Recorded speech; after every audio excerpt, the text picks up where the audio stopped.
What caused the lactic acid buildup. But first we're going to talk about glycolysis. So glycolysis is the first stage, and it happens in anaerobic respiration and in aerobic respiration.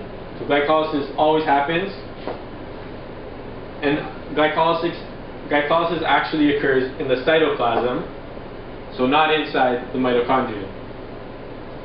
So basically what glycolysis is, it's a series of different chemical reactions, and you guys aren't going to have to know all the different chemical reactions. It's actually very complicated, but for your purposes, you guys only need to know that glucose that we start with is going to be converted eventually into 2-pyruvate molecules. And in this process, remember, it's not just one process, but it's many different reactions. Those 2 ATP molecules are going to be made. So, to summarize that, glycolysis, we start off with glucose, we get 2 pyruvate molecules, and we turn 2 ADP, which remember was adenosine diphosphate, which has 2 phosphates. We add a phosphate and we get 2 ATP, which is adenosine triphosphate, which our body uses as energy. So how many ATP are we making with glycolysis? John? 2. That's right.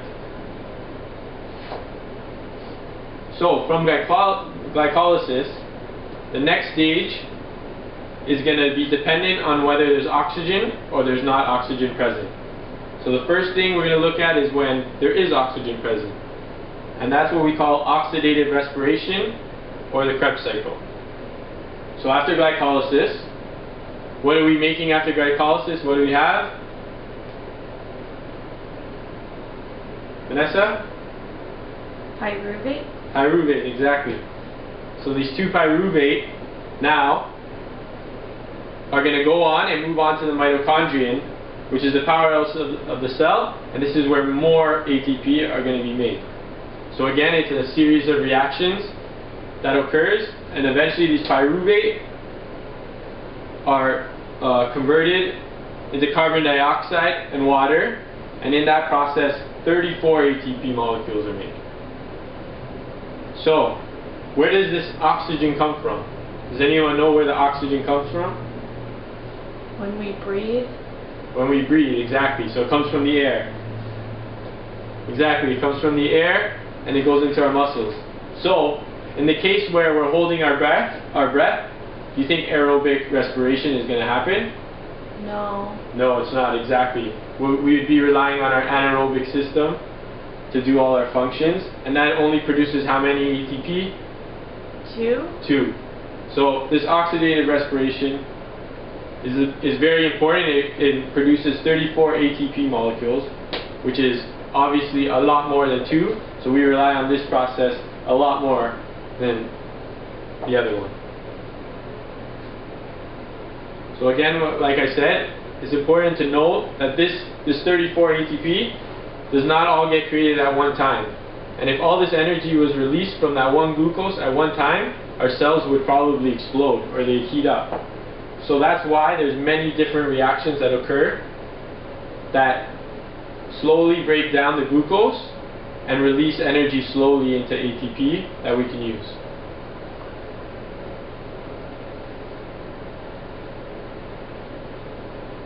So here's a summary of oxidative respiration, or the Krebs cycle. So you have pyruvate that we get from glycolysis, and it combines with oxygen that we breathe in, and the products are carbon dioxide and water, and in the process we convert 34 ADP. Okay, so the Krebs cycle, or oxidative respiration, we have the glucose plus the oxygen and our products, so those are the reactants, glucose and oxygen, and our products, we get carbon dioxide and water.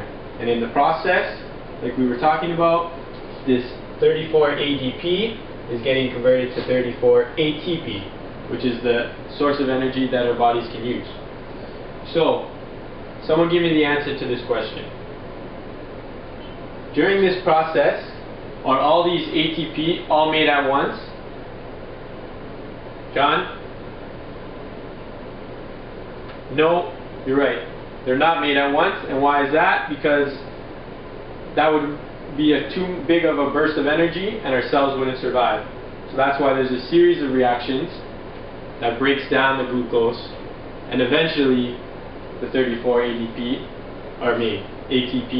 Sorry. So this is the overall summary of aerobic respiration.